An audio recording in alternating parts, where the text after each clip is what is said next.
Today we will discuss about the granularity of task decompositions and the objectives that we want to achieve after completing this topic are that we will be able to define the granularity of task decomposition, and also we will be able to give certain examples of the granularity of task decomposition.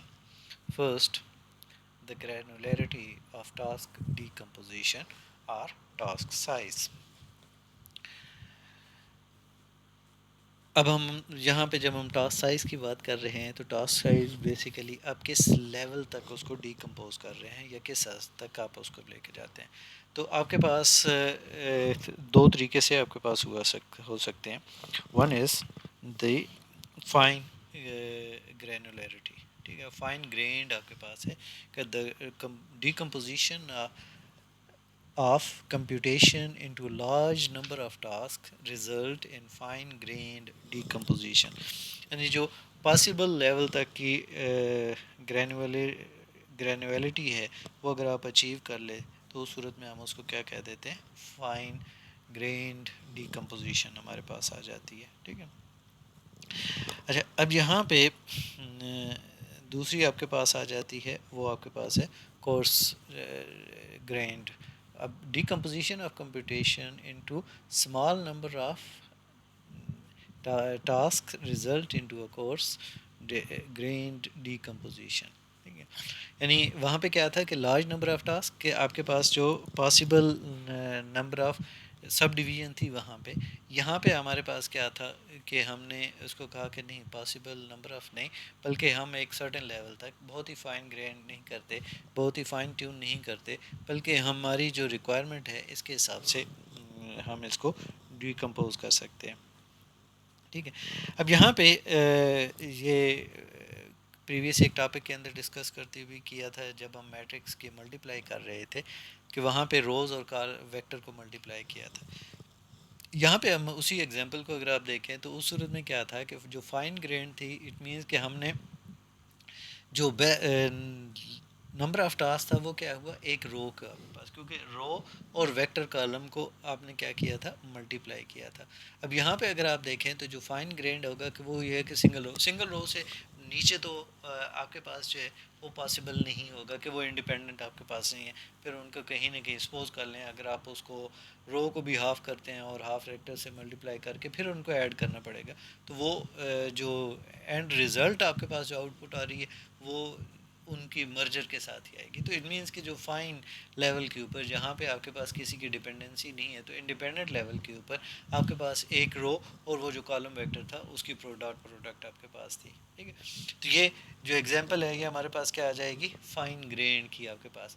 اب course grand example کو اگر آپ دیکھیں تو right side کے اوپر اگر آپ دیکھیں تو یہاں پہ بیسیکلی اب ہم نے کیا کیا کہ ایک نمبر آف سنگل رو کے اوپر نہیں گئے, بلکہ اب آپ نے کیا کر دیا, گروپ بنا دیا task 1, task 2, task 3 and task 4. وہاں پہ کیا تھا کہ جتنی روز تھیں اتنے ہی ٹاسک تھے. یہاں پہ اب ہم نے ان کو کیا کر دیا, کچھ ڈیوائڈ کر دیا. ٹھیک ہے. اینڈ اپ ٹو ٹاسک جو بھی آپ کے پاس ہے. ٹھیک ہے. obviously جب ہم ان این کو ان 3 روز کے اندر ڈیوائڈ کر دیں گے تو وہ آپ کے پاس n/3 کے ایکولنٹ آپ کے پاس ٹاسک آپ کے پاس آ جائیں گے. ٹھیک ہے. اب یہ 3 روز کا ایک ٹاسک ہے. ٹھیک ہے. تو یہ رف ہے, یہ بیسیکلی فائن نہیں ہے کیونکہ اس کو فردر کیا جا سکتا ہے. ٹھیک ہے.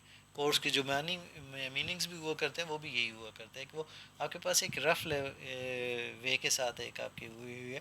ٹھیک ہے. فائن گرین نہیں ہے. اب یہ سم ٹائمز آپ کو یہ والی زیادہ ہیلپ فل ہوا کرتی ہے. ٹھیک ہے. کہ آپ کے پاس آپ نے ڈیٹا جو ہے وہ کمیونیکیٹ کر دینا ہے, اور اس کے بعد سپوز کر لیں ان کی لوکل میموری کے اندر ڈسٹریبیوٹیڈ انوائرمنٹ کے اندر ہے, تو وہاں پہ اگر آپ اس کو شفٹ کر دیں اور وہاں سے آؤٹ پٹ آپ لینا شروع کر دیں, تو اگر آپ بالکل فائن کے اوپر آ جائیں گے اور ہو سکتا ہے کہ آپ کے پاس جو کمپیوٹنگ ایلیمنٹس ہیں یا جو نوڈز ہیں وہ آپ کے پاس اگر کم ہیں ان سے, تو اٹ مینس کہ آپ کو وہ پورے کا پورا بار بار جو ہے وہ کیا کرنا پڑے گا, نیٹ ورک اوور ہیڈ آپ کے پاس آ جائے گا کمیونیکیشن کو اسٹیبلش کرنے کے لیے. تو آپ ایک ہی دفعہ کمیونیکیٹ کر لیں وہ ڈیٹا آپ کے پاس زیادہ ہو جائے گا، لیکن جو بار بار کی جو کمیونیکیشن ہے، جو اکنالجمنٹس اور اس کے اندر کی ایررز وغیرہ کی جو پرابلٹی ہے، بیسیکلی آپ اس کو کیا کر سکتے ہیں، ریڈیوس کر سکتے ہیں. ٹھیک ہے، تو یہ آپ کے پاس ایک اس کی ایگزامپل بن جاتی ہے کہ آپ کے پاس جو جب ہم نے اس کی گرینولیٹی لے کے جانی ہے تو کہاں تک ہم لے کے جا سکتے ہیں اور کس وے تک ہم اس کو اچیو کر سکتے ہیں. ٹھیک ہے، پھر ہم دیکھتے ہیں کہ جب آپ جو کنکرنسی آپ کے پاس، جب آپ یہ گرینولیرٹی آف ٹاسک ڈیکمپوزیشنز کرتے ہیں تو اس صورت میں کنکرنسی آپ کے پاس جو ہے وہ کس سلسلے میں آتی ہے. ٹھیک ہے، تو کنکرنسی آپ کس حد تک گین کر سکتے ہیں. ٹھیک ہے، the number of task that can be executed in parallel is the degree of concurrency of a decomposition, کہ آپ کتنے ٹاسک کو، کتنے نمبر آف ٹاسکس ہیں جن کو ان پیرلل جو ہے وہ ایگزیکیوٹ کرنے کے قابل ہیں، وہی بیسیکلی آپ کے پاس کیا آ جائے گی، ڈگری آف کنکرنسی آپ کے پاس آ جائے گی. ٹھیک ہے، کہ آپ اس لیول تک ہی آپ کے پاس جو ہے وہ اس کو ایگزیکیوٹ کر سکتے ہیں، اس سے زیادہ نہیں. The maximum degree of concurrency is the maximum number of such task at any point or time during execution.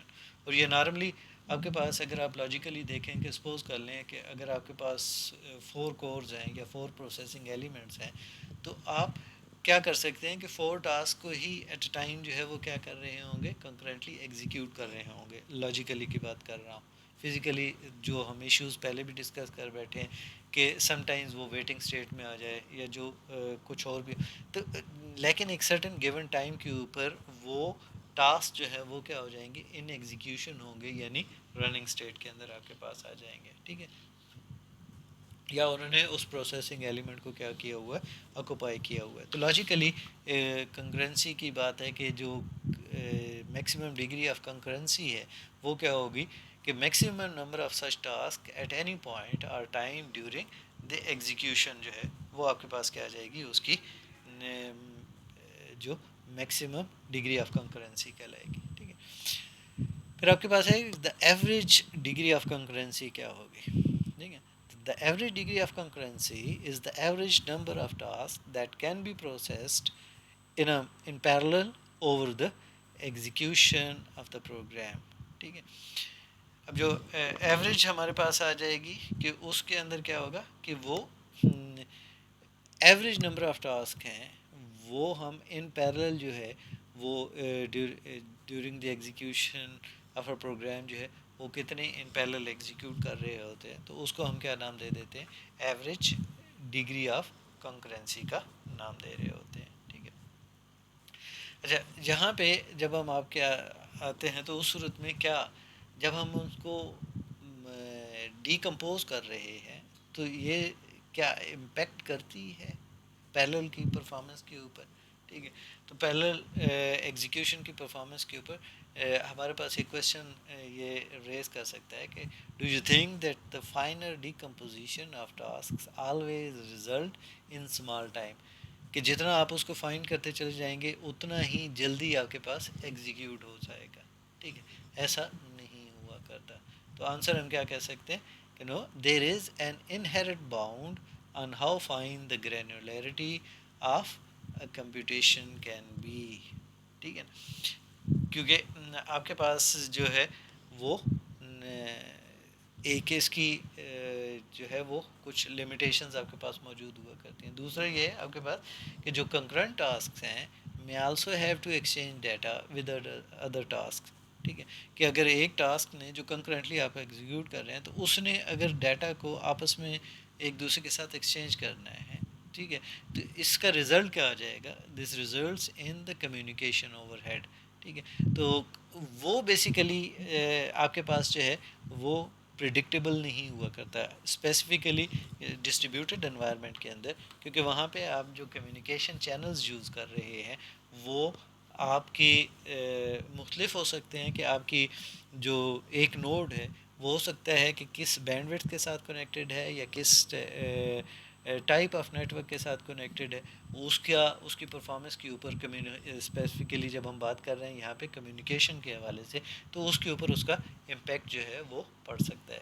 Band width کتنی ہے، کس ٹائپ کا نیٹ ورک ہے ایٹسٹرا. سو مینی تھنگس جو بیسیکلی انوالو ہوا کرتی ہیں، ٹھیک ہے، وہ ہارڈ ویئر یا سافٹ ویئر یا پروٹوکولز ہر قسم کی جو امپیکٹ کر رہی ہوتی ہیں اس کی پرفارمنس کے اوپر. ٹھیک ہے، تو اس کا مطلب یہ ہے کہ جب ہم اس کو فائنل لیول کے اوپر آتے ہیں تو اس صورت میں یہ نہیں ہوا کرتا کہ وہ جو منیمم پاسبل ٹائم ہے اس کے اندر ہی وہ ایگزیکیوٹ ہو جائے، جہاں پہ دوسرے فیکٹرز جو ہیں وہ بھی ان کے اوپر کیا کر رہے ہوتے ہیں، امپیکٹ کر رہے ہوتے ہیں. تو ہمیں وہ ڈفرینٹ فیکٹرز جو ہیں وہ بیسیکلی ان تمام کو آپٹیمائز کرتے ہوئے ہی ہم کیا کر سکتے ہیں، بیسٹ پرفارمنس جو ہے وہ اچیو کر سکتے ہیں.